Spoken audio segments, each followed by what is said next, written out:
Okay, so this lecture, we're going to finish the topic of insurgency, um, revolution, and civil war in Latin America. So last lecture, like quick reminder, I talked about different trajectories, how like what was the context, where within which the insurgency groups emerged in order to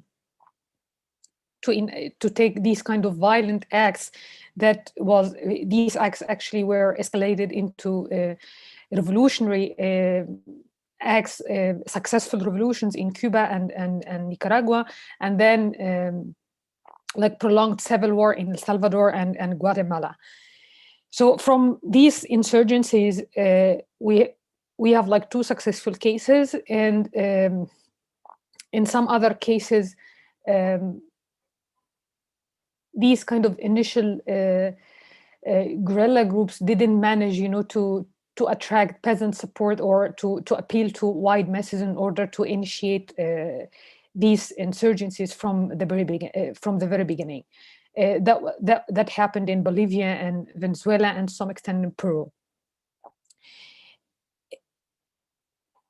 So, like, quick reminder about the main argument, especially from Wickham Crowley. He mentioned something about the agrarian structure and the dislocation of peasants that actually helped in radicalization of peasants movement and made them kind of ready to receive any kind of radical thoughts in order to get engaged and to be recruited into like guerrilla armies. And to initiate these kind of unconventional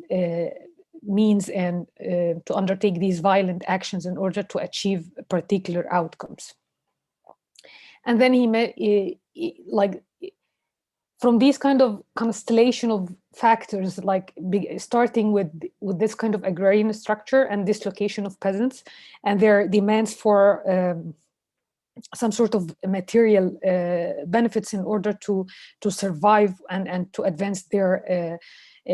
economic activities, or at least to keep their economic activities, because of these kind of the forced evictions from their lands and dislocation. This actually turned the game with the landowners and with the ruling circles into the zero-sum game. So that was like the main, or the structural variable that actually set the stage for these guerrilla groups in order to initiate their violent actions. But what would account for these kind of different outcomes or different trajectories from like successful revolutions in Cuba and Nicaragua and civil war in Salvador and Guatemala and Colombia to some extent, and then like aborted, these kind of any insurgencies or any revolutionary movement from the very beginning in Bolivia and Peru. So the the same like structural conditions were roughly the same, but these structural conditions led to different kind of dynamics or processes that eventually led to different outcomes, from successful revolutions to failed guerrilla warfare or civil war in some countries.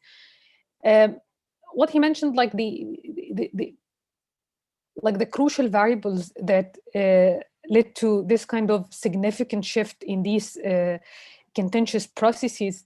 and the mechanisms implicated in these processes, it was like this shift in mass loyalty and the coercive power of guerrilla groups or insurgency groups. So they managed to actually to have like to acquire, as I mentioned, the same characteristics of the conventional armies. So they acquired well-disciplined military force that actually eroded the coercive power or the coercive capacity of the existing ruling regime. And this eventually led to the shift in mass reality, they created what the literature mentioned, this dual legitimacy. They created, this kind of fragmented structure of legitimacy. So the existing ruling elites didn't have any kind of exclusive claims in role. And that the insurgency people or the revolutionary leaders managed to acquire some sort of mass support or wide mass support in order to gain this kind of legitimate claim to rule as well. So they created, this duality that actually undermined the legitimate basis or the foundation of the existing regimes. And actually, they had the existing or the ruling elites, the regimes actually became kind of incapable of or unwilling actually to suppress these kind of new coalition groups or multi-class coalition that emerged in Nicaragua and Cuba, most especially. So we need to that actually happened in Central America. That was like the context and the dynamics that gave rise to these insurgencies and led to different trajectories or different outcomes. But this kind of like the revolutionary possibilities and these kind of social social cause and political grievances were roughly the same.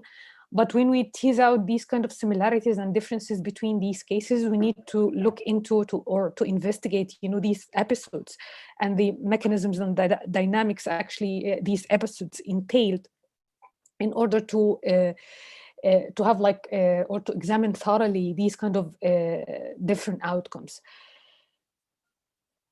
So we need to put this in within the existing literature on contentious policies, contentious politics and revolutionary policies.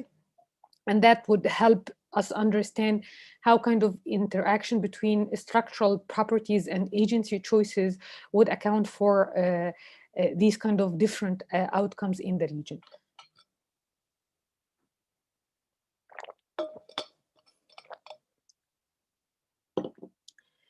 So one of the most prominent explanation of revolutions and different forms of contentious actions, from demonstrations, strikes, peasant rebellion,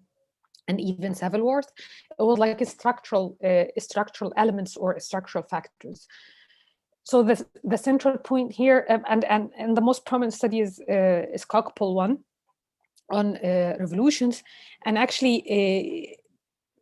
Her study and other studies focused on this kind of focused mainly on the state and the structure of the state, paid some attention to this kind of class coalition and multi-class coalition with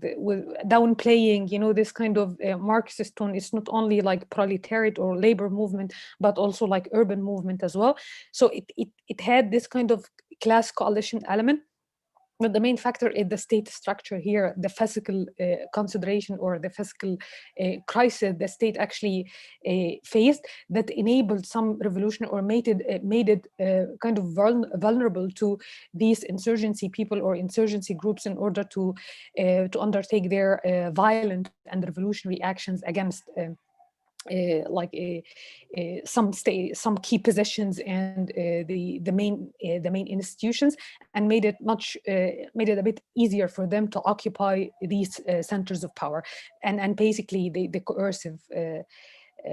center or the coercive apparatuses. And some of these studies, and including Skocpol one, they paid attention to international vulnerability as well, but still like the key variable was this kind of a state structure, and the international element or the international variable receded somehow into the background. So it was like a background variable, but the main or the key variables centered mainly on this kind of class elements or cross-class coalitions and or broad like opposition movements that actually and the physical crisis or that help these groups or the broad opposition movements to occupy a power center and to put an end to all the regimes and to install a new one. So that was like what would account for a successful revolution. It was kind of a statist account, and looking or investigating, this kind of a state structure and the physical capacity, including its repressive, capacity in order to quell or to crack down on the emerging broad opposition movements. So that these kind of structural elements were the key in these kind of in the literature that focuses mainly on structural variable, while explaining or unraveling the causal mechanisms that led to different revolutionary outcomes in different countries. Applying, this kind of structural and statist account, or this kind of structural deterministic account that didn't pay much attention to agency choices, leadership strategies, or even what kind of communication and coordination appeared in order to construct a new norms, or new forms of identity, or new framework of unity, even like temporarily, but in order to draw together different elements in society, and to actually to stimulate them, and to encourage them in order to keep the momentum, and to put their revolutionary claims on existing national governments. So when it comes to the structural elements here,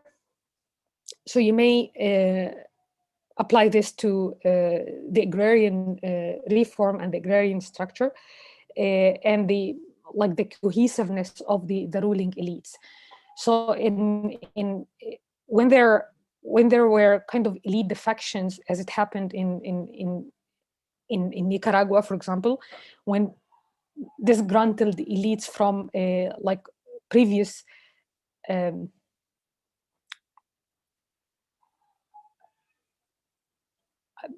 allies, or from the same ruling coalition, disgruntled elites actually defected and supported Sandinistas, or supported these kind of revolutionary demands, because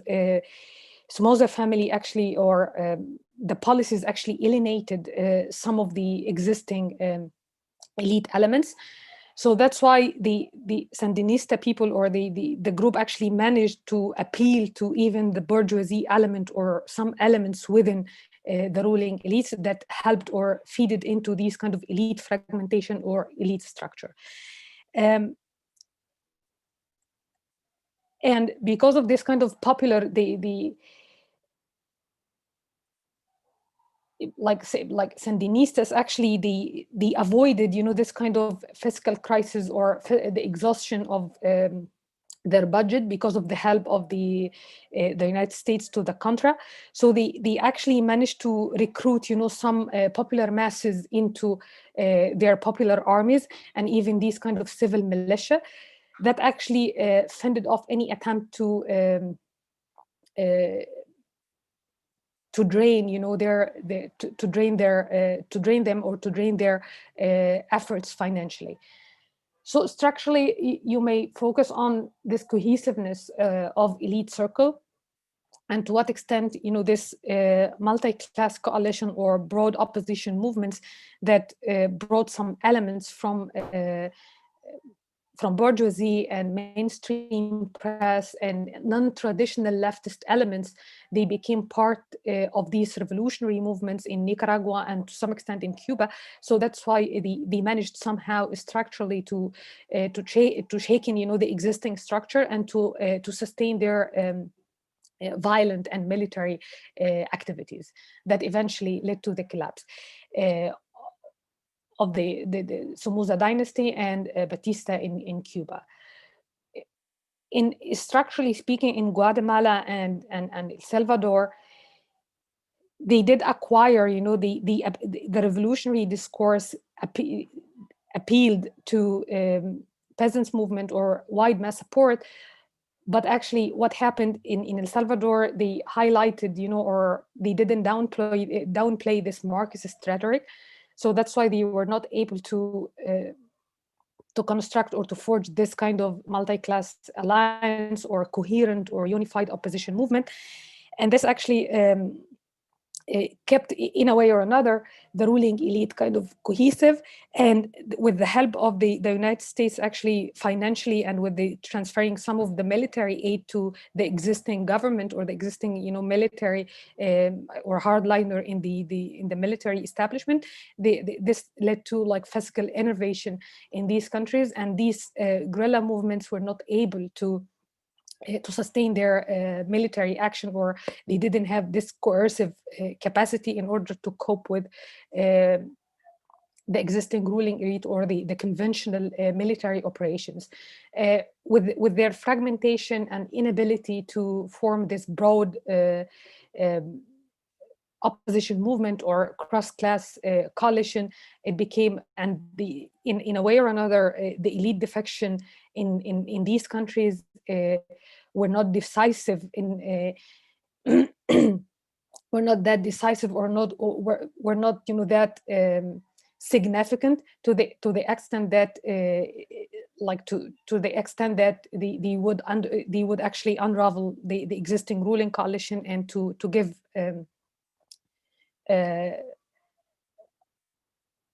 some space for guerrilla groups or insurgency groups in order to take over power. So this kind of they managed to sustain, like every now and then they managed to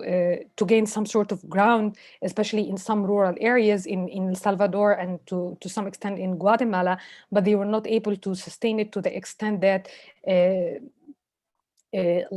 achieving decisive military defeat and to have like decisive elite defections that would diminish, their coercive power, the existing coercive power, and to take over power centers in these countries. And eventually, this kind of fragmentation within guerrilla groups proved lethal to the extent that they were forced, to negotiate, or to negotiate, peace agreement, and to lay down their arms in order to put an end to this prolonged civil war. We will talk more about this like the dynamics of the civil war and how they came to an end, and the effect on sustainability and consolidation of a democratic regime after the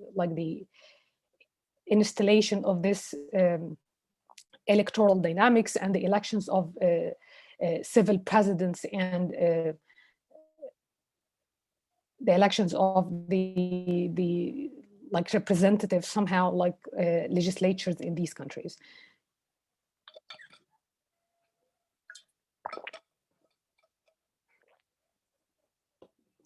So with these kind of structural elements, so the initial point was roughly the same, the agrarian structure, but when it comes to how the state apparatuses actually operated and the cohesiveness of the ruling elites, it actually differed from, there were kind of differences between these countries. So that was like the structural element that helped some insurgency groups to take over power, while others actually descended into prolonged civil war. But these kind of structural elements didn't pay, or the structural explanation actually didn't pay much attention to agency, like the leadership and what kind of communication and coordination emerged in these contexts that actually helped them to sustain their violent and military actions, or what actually brought peasants into these kind of revolutionary or drag them into these kind of revolutionary acts in the very beginning. So you have some explanations that focus on the material demands. It actually mainly the main variance of rational choice accounts by focusing on this micro-foundational explanation of insurgencies and revolutionary or contentious acts. So basically, for material reason, peasants actually got radicalized because they had some material demands. That was why men rebel. For Ted Gurr mentioned something about relative deprivation. So it was mainly like their they had this sense of entitlement, that they feel that they were entitled to lands, they were entitled to some rights, and the existing ruling elites actually denied these rights by taking, you know, some forceful measures in order to expel them from their lands, and to actually strip them of these kind of their rights. So that's why this kind of relative deprivation and intensive material demands, it actually helped in radicalizing peasants, and to pull them, or to actually to get dragged into these kind of radical movements and radical actions against ruling elites, the existing ruling elites. But actually, another variant of rational choice, they focused the like proponents focused on resource mobilization. How to, this is not like, yeah, it's pretty much related to this collective action, to how peasants actually did wrestle, you know, or solve their collective action problem, because they might have these kind of material demands, but what kind of incentives that actually draw them together in order to put demands on the national government, or to actually to get recruited into the guerrilla armies. So resource mobilization account, Zald and McCarthy actually focused mainly on the organizational basis, or the resource mobilizations that were available for in our case here for peasants. If you remember, when we talked about, you know, the existing the church channels in rural areas, based communities, and how the church actually offered avenues for peasants in order to organize themselves through ecclesiastical based communities. So it offered its space for them in order to reorganize themselves, to draw some unconnected elements, but by offering some sort of place and organizational networks for them in order to articulate their, to communicate and to coordinate, and to and actually to coordinate their demands. And another side was the existing political parties or clientelistic networks, by actually attracting or winning over some partisan leaders, or like local bosses here. They managed to instill these kind of radical ideas or revolutionary ideas into these local contexts that help peasants in order to support, help like increased, you know, peasant support to radical movements or insurgency movements in rural areas. So this agency, the explanations here focused mainly on it had like individual approach to contentious politics or revolutions, by highlighting these kind of micro foundational element of revolutionary acts and contentious politics. Whether like the material demands peasants had in order to improve their or to keep their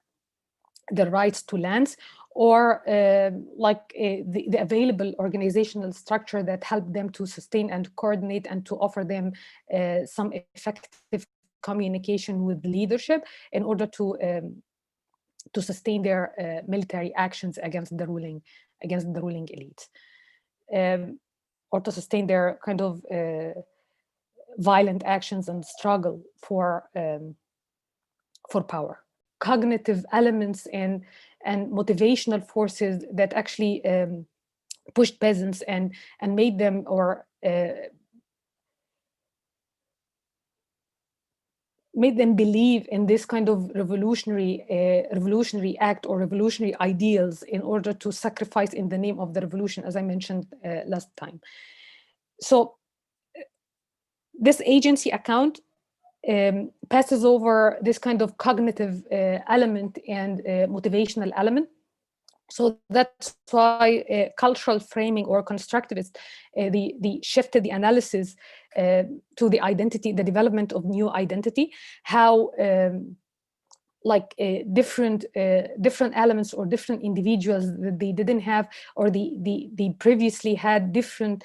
perception or different belief about their social role, they got together and they formed kind of a unified category. They found something in common that unified their efforts in order to sustain their revolutionary and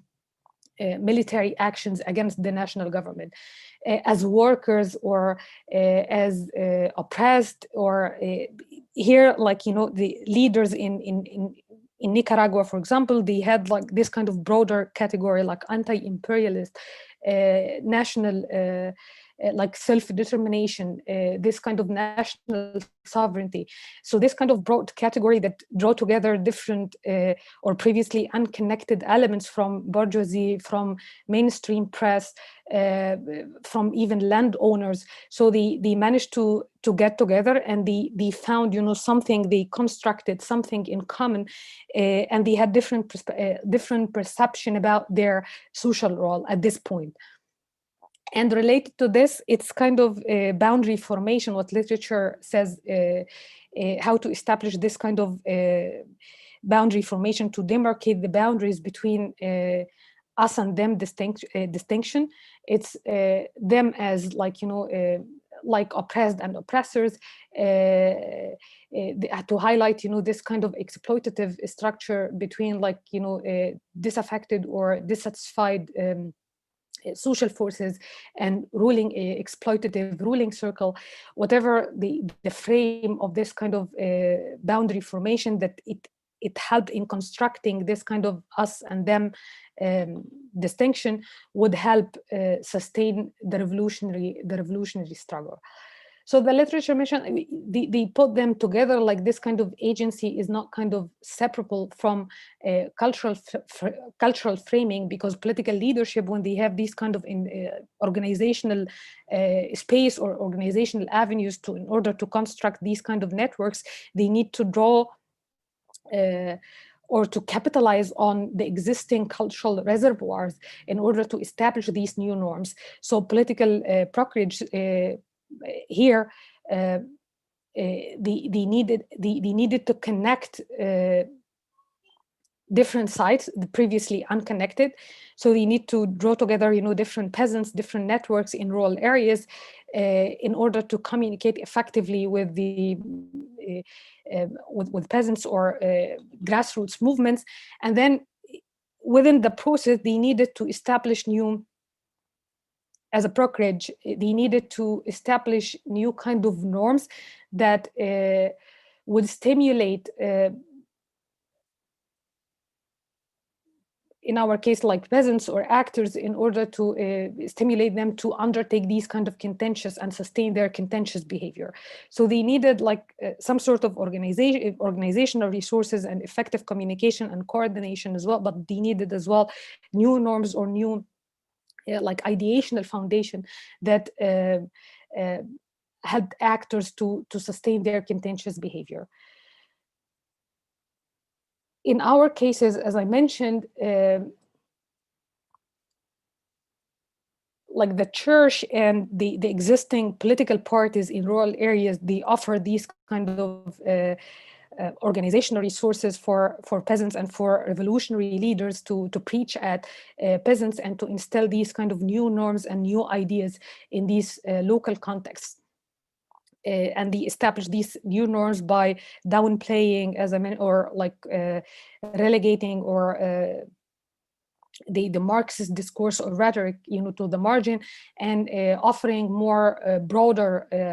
category to unify efforts, like, as I mentioned, triggering this anti-United States sentiments, or stressing this kind of national sovereignty, like the right of people to have more just social order, regardless of being Marxist or non-Marxist or Christian or not. So they actually downplay, they actually transcended this kind of narrow identity focus and ideological focus in order to attract more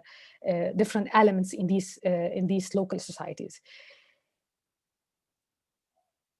And here some cases as well diverged with some like in El Salvador, for example, like guerrilla groups, they highlighted, they accentuated, this kind of class struggle, that they were deeply embedded in this Marxist discourse that alienated some religious elements and progressive faction in the church. In that was in El Salvador. In Guatemala and again El Salvador, they had this kind of Catholic and networks, or the church as well, like helped them to establish like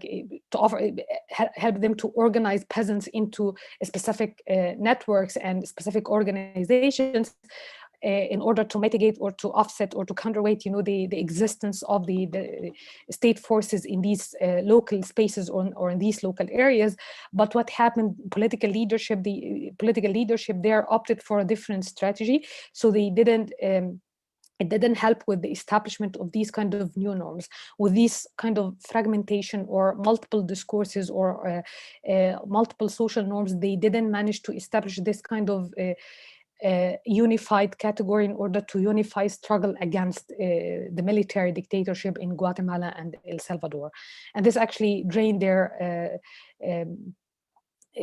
drained them financially first, and ideationally they didn't manage to establish this all-encompassing category in order to draw together different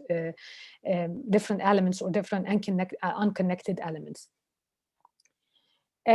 So the cases here, they have these kind of common causal properties structurally, and in a sense they opted for this violent struggle against the existing ruling circle.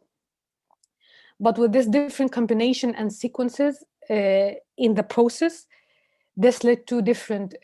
outcomes, with the successful ones in successful revolutionary actions in Cuba and Nicaragua, and civil war in El Salvador and Guatemala. So this is kind of, this is what Wickham Crowley actually mentioned, these kind of historical contingency, like these kind of different sorts of historical events and agency actions and choices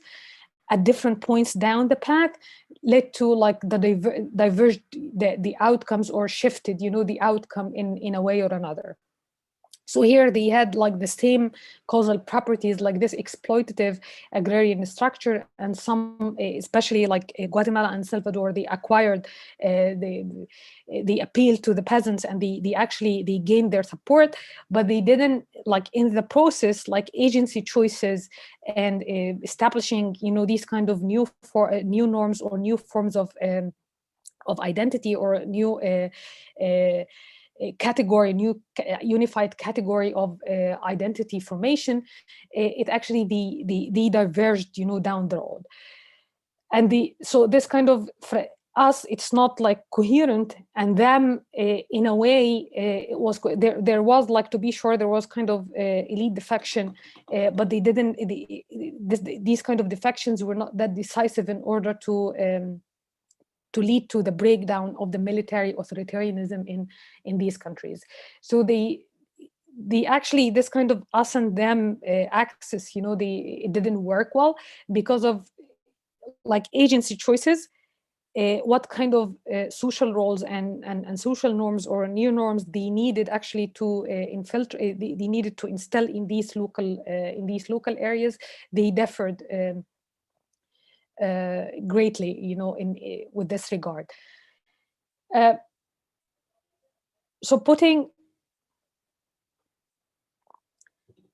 So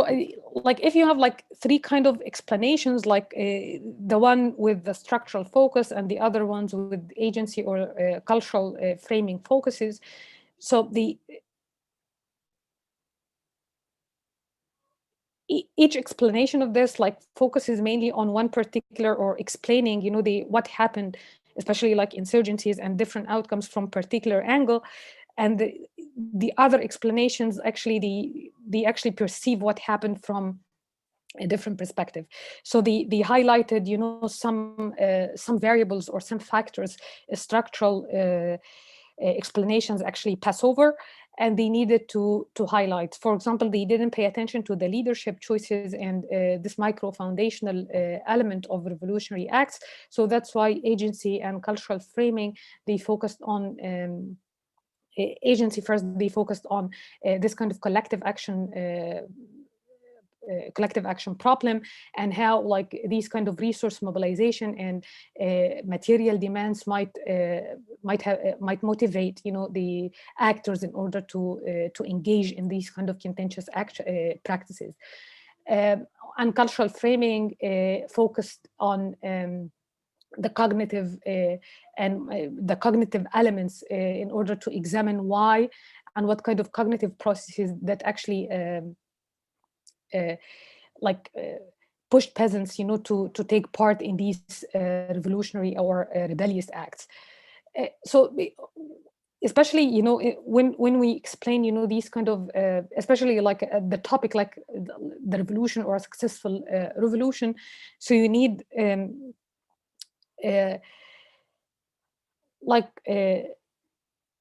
an account that would focus on both like these structural properties and agency choices as well, and agency actions or kind of intentional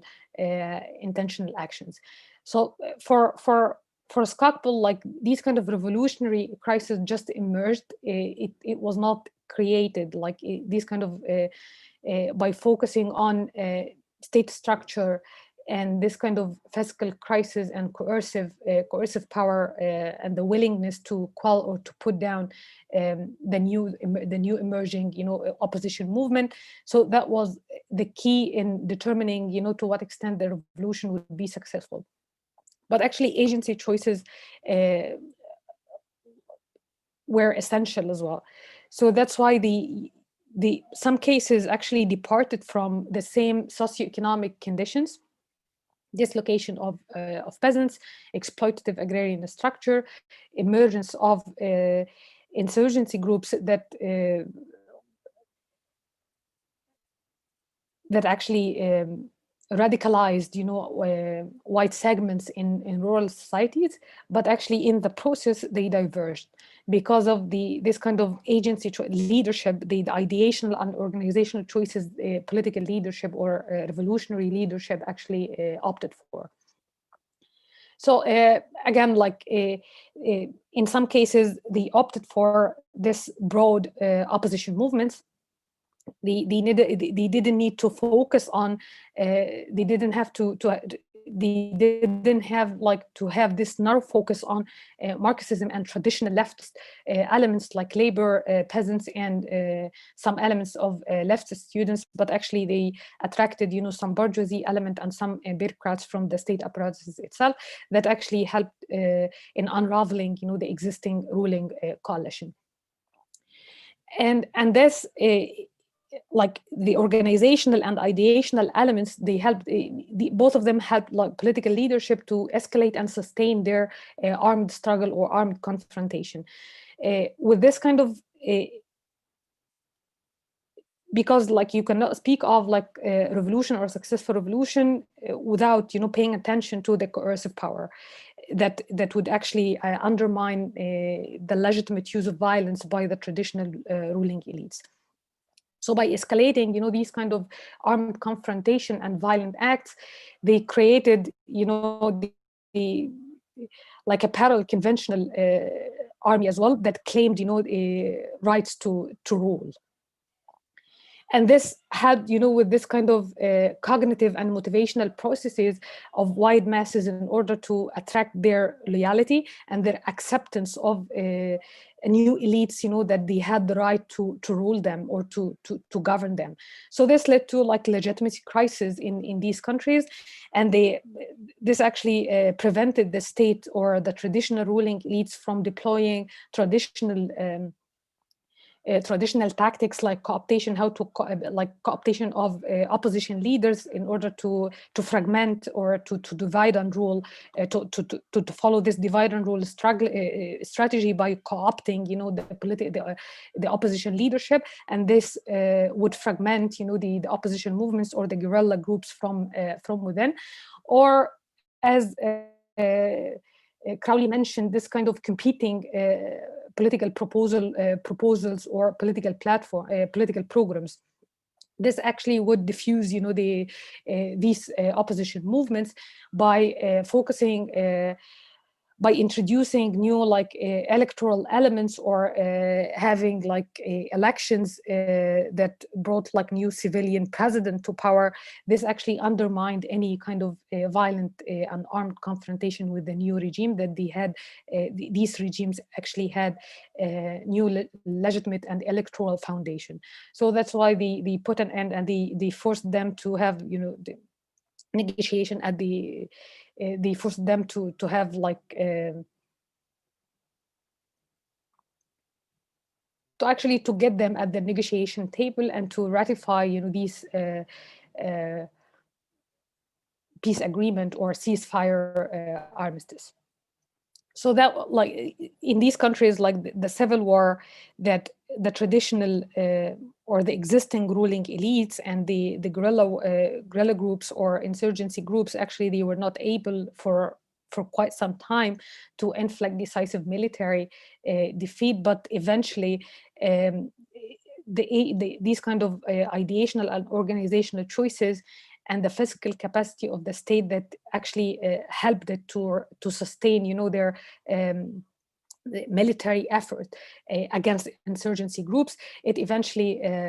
put an end to the civil war and to have these kind of peace talks and ceasefire agreements in these countries, while in other countries they sustained their armed confrontation. Sandinistas and M26, they managed to sustain their armed confrontation with the Batista and Somoza that eventually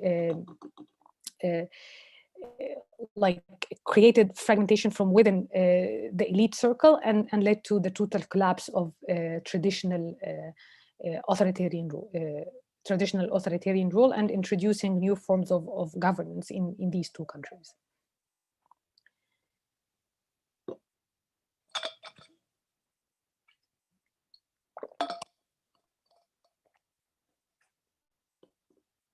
So what was the global context in these cases? So as we mentioned last week as well, the United States had this heavy presence, especially in Central America, and it had some vital interest and economic interest to preserve. So that's why one of the main pillar of the foreign policy was even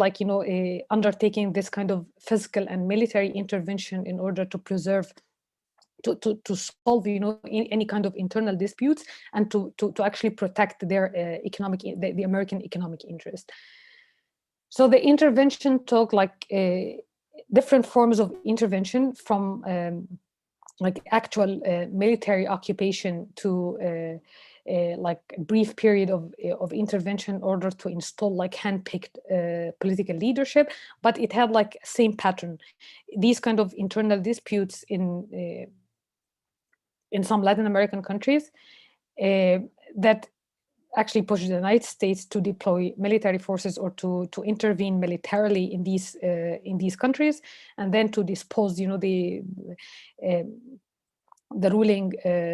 or the political ruler, and then to help them, or actually to select a new one, and to help people while having elections to help them. Having to have this kind of electoral process in order to select a new leader, and to vote in elections that was the election was kind of a key element in determining or in teaching Latin American people how to select their new leader. So it actually it was the actual manifestation of democracy. It was the buzzword was helping people to elect new leadership, but it was actually loyal to. He had to be loyal to the United States and to.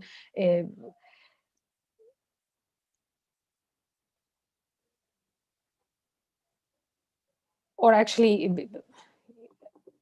had to be in a way or another to preserve, the American interest in these countries. So that's why it was kind of the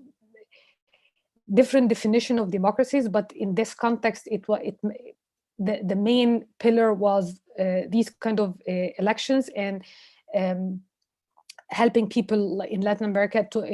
to vote, but in order to choose what they call like a good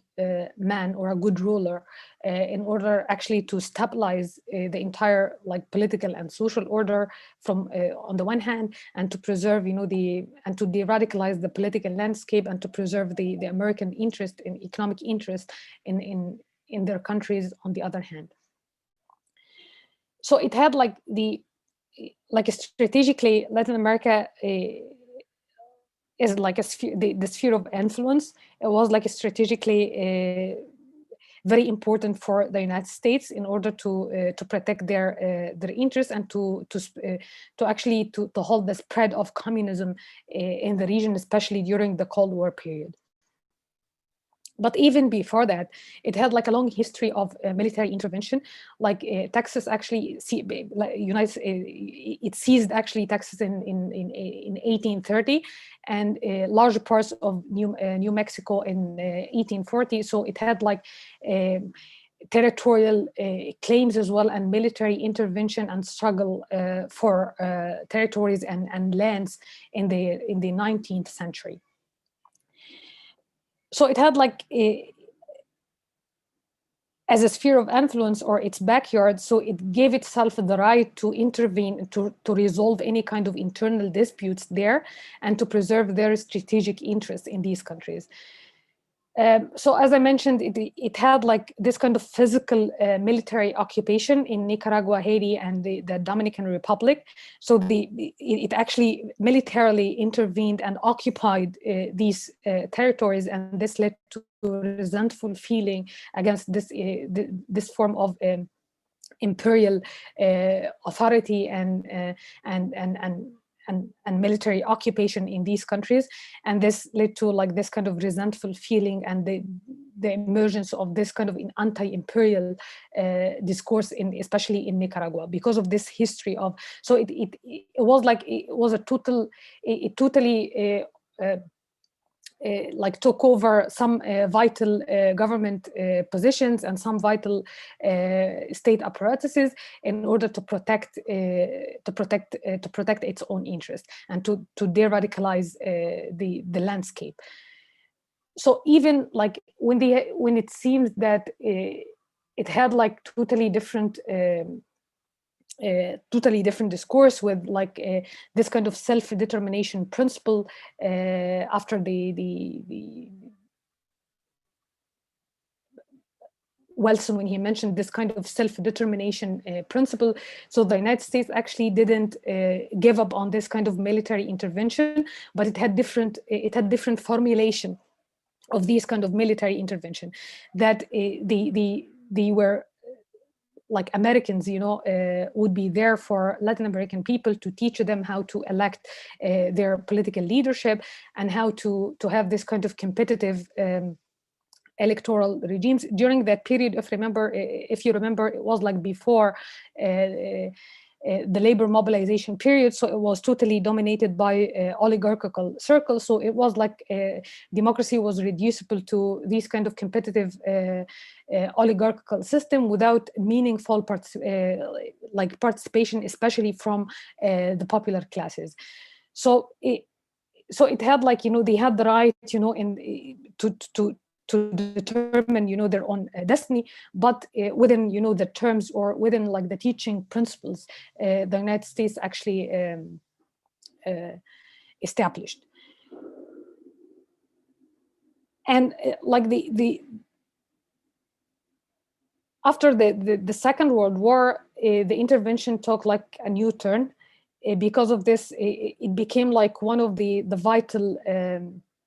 or one of the main pillar of the United States foreign policy is to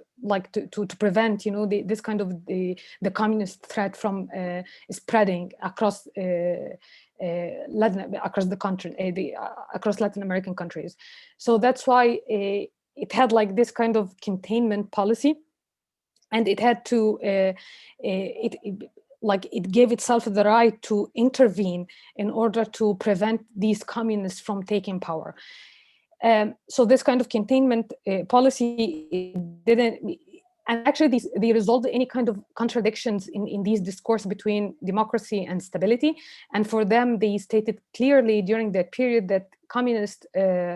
are traitors, so that's why stability is much more important than democracy. So the main concern, even like to foster, the military capacity in these countries, and even to intervene militarily again in the late 40s and in the 50s, in order to prevent, these the communist threat. So the military intervention was there, but the justification or the legitimation of these interventions, differed from one administration to another. So like it took like, some sort when there existed some sort of actual threat, so the United States had the right to intervene, militarily, in order to put an end to or to remove communists from power, and to prevent, their the dissemination of these communist ideals and ideologies in the Western Hemisphere. But like Eisenhower, for example, instead of waiting for this actual, communist threat, or the establishment of this actual communist regime, so the United States had to transfer some of the military funds or military aid to Latin American countries, in order to foster or to bolster, the military rulers, and to improve, the state coercive capacity, especially against labor movements and popular mobilization. And it had to cut off, or to have like to exclude any kind of diplomatic relationship with the former Soviet Union. So it was like kind of preventive and like to have like these kind of precautions, in order to prevent this from happening from the very beginning. And like different formulations and different discourses, but it didn't the substance of the military intervention was always there. So when when the United States had different like articulation of its foreign policy, for example, this Alliance for Progress, that they had like totally different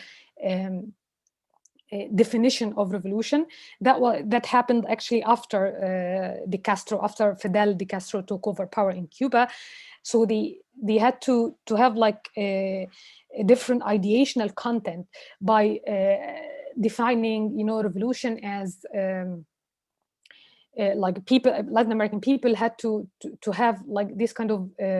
these revolutions in a sense of improving their living standards, and how to make this kind of economic advancement. So it was kind of limited to the definition was limited to this kind of economic domain, in order to help them to help develop their own countries, and to improve their living standards. But actually, it didn't like this form of like this kind of Alliance for Progress thing and transferring, some development aids to Latin American countries, it didn't actually prevent the United States from intervening militarily in these countries. So it was like right after, declaring this Alliance for Progress, it helped like the United States actually in an operation called Bay of Pigs. It actually helped some military forces, or it had some military attacks against Fidelistas, but they actually managed to force, attackers, and to actually put an end to this the Fidelistas forces, put an end to these kind of military attacks, and it was like a kind of victory to De Castro. so the military intervention was there, even within different, frameworks of the foreign policy or different rhetoric of different administrations. But one of the main, in order to mitigate or to counterweight, these radical and socialist or communist forces, the United States actually had some what it perceived centrist forces against leftist or communist forces like Democratic Action Party in Venezuela and the Christian Democrats, in order to erode the social basis of socialists and communists in Chile and Venezuela. And it had some military operation as well, especially in Nicaragua and through like Panama, in order to forestall or to prevent, these revolutionary threats. So when Sandinistas actually took over power in Nicaragua, like openly, like the United States actually openly condemned the Sandinistas and openly supported Contras, the counter-revolutionary movements or groups that actually placed themselves on the Pacific or Atlantic coast and Atlantic coasts. So that's why it openly supported, the counter-revolutionary groups in order to destabilize the Sandinistas' political system. And it actually considered Nicaragua as satellite for the Soviet Union and Cuba. So it had like, even if like it didn't have like clear military intervention or like clear military or open or explicit like policy of military intervention, they actually undertook these kind of clandestine operations in order to destabilize the radical or the communist regimes. But it took like it shifted a little bit after Sandinistas took power. So instead of openly supporting, the right wingers, so in the 70s, especially with Carter, they developed, this new discourse of human rights and openly actually denouncing, the right wingers or the authoritarian regime, especially in Chile, in Pinochet regime in Chile. So they actually openly criticized, the brutality of the authoritarian and the military regime in Chile. For actually, that was out of the fear of like having another Nicaragua with the very existence or the existence of a strong leftist forces in Chile. So that's why they had like they had to balance out, these interests in preserving and protecting human rights on the one hand, and stabilizing, these regimes on the other. But like military intervention was there even, after or even like when the Cold War, came to an end or was approaching to an end. So with the third wave of democratization, cascading, the region in the late 80s and in the late 70s and throughout, the 80s. So the United States had to change, this kind of democracy promotion or the discourse of democracy promotion, where like military intervention seemed kind of a clear violation of this kind of democratic promotion and the right of people to select or elect their own ruler. But it had like, again, like to balance out, these kind of considerations between democratic governance and the right of people to freely elect their own ruler and the stability of these countries. So that's why when Panama it had always been a kind of a strategic place for the United States administration in order to undertake these kind of military operation against Sandinistas in Nicaragua, and to actually to prevent, this kind of drug trafficking and kind of deals with drug cartels in Colombia. So that's why it was like a semi-colony of the United States, that it had the right, to intervene in order to preserve its what it perceived as a vital interest, and to prevent actually this kind of drug trafficking and illegal emigration as well to the United States. So the option was there, and even like in the when Haiti had like an election in 1991 that put an end to Duvalier dynasty, it brought to power one of the advocates of the liberation theologists, or one of the advocates of the liberation theology, Aristide. And actually, after a few months, some social upheaval and coup happened in order to overthrow him from, or to remove him from power. And Clinton administration had to deploy some peacekeeping. To send like peacekeeping forces, or to take these kind of peacekeeping mission that actually transformed into actual military operation and take over like some of the key apparatuses of the state. And it actually it lasted until 1994, and or until the country had a new election and gave like people right to select their own political ruler. But again, like even like with this kind of like a return of democracy in the continent, and the neoliberal turn with the economic liberalization and removing some of the trade barriers and ratifying some of the trade agreements with some Latin American countries, most notably Mexico. So they had this North American NAFTA free trade agreement. So the existence of the United States, or the presence of the United States, is still there, and it had like these kind of economic relations. These kind of economic relations or agreements, this kind of interdependence on a way or another resonated with the domestic politics, and had implications for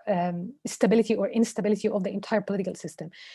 So after the ratification of the NAFTA, for example, so what happened was like mutual benefits. So the United States made use, or like it was kind of taking advantage of the cheap labor in Mexico, and to prevent and to solve their unemployment economic problem inside Mexico, and at the same time it would prevent this kind of illegal emigration across their borders. But it had like some repercussions and implications for the development, because it led to kind of uneven or disparity between different regions, between the north and the south, because of the main focus, or it gave some sort of priority to industrial sector and agricultural export that actually undermined or eroded the power of the agricultural economic activities in the south. This actually led to some or great political instability and social instability in the south, in the southern states, and especially in Chiapas, where Zapatistas actually on the same day of the ratification of the NAFTA occupied some or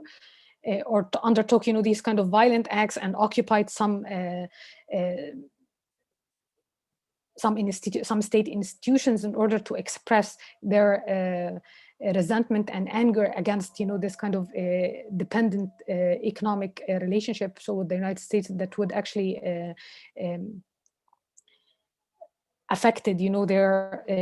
economic activities negatively, and deepened this kind of economic dependency on the United States. it didn't help, with advancing any kind of fair or just economic and social order, or like fair distribution of resources between different regions in Mexico. So in a way or another, like, throughout history, the United States has always,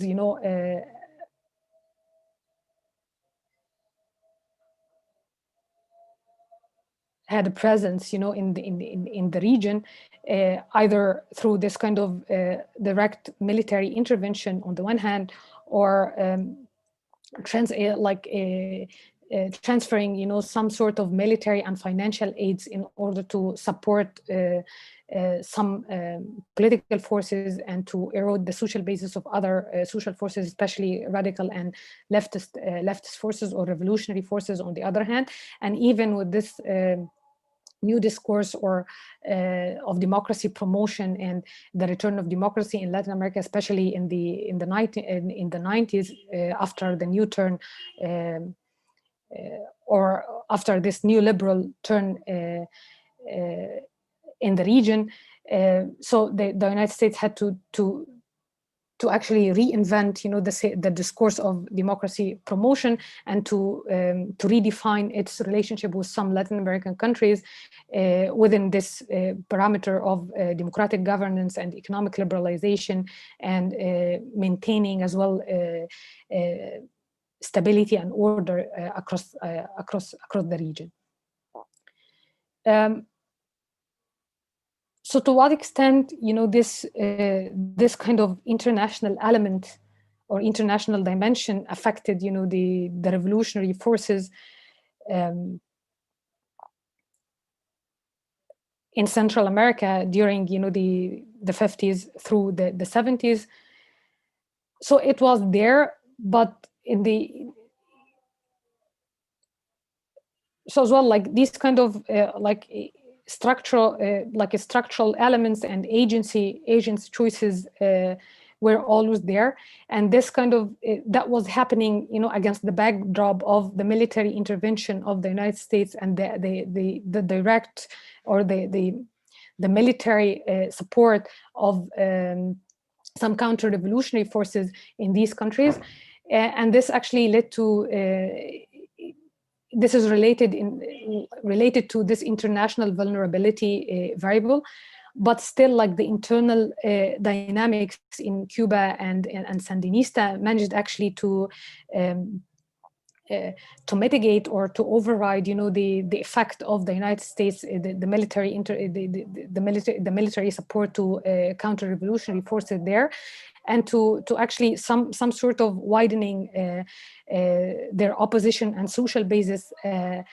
offered, and some economic policies as well helped them in to actually to avoid or to evade, this reaching this stage of physical crisis or physical exhaustion that would have made them much more vulnerable to the military intervention or to the international or the United States pressures during that period. So that's all for today. So next time we will talk more about the return of democracy and the neoliberal turn in Latin America, and we will tackle, this issue again about on civil war and the effect of the civil war on the endurance of the new democratic regime and the consolidation or the quality of the new democratic regimes. And when we talk about, this kind of regional neoliberal policies and neoliberal turn, we will touch upon these kind of regional like trade agreements and economic relations with the United States. Okay, so see you next week. Bye.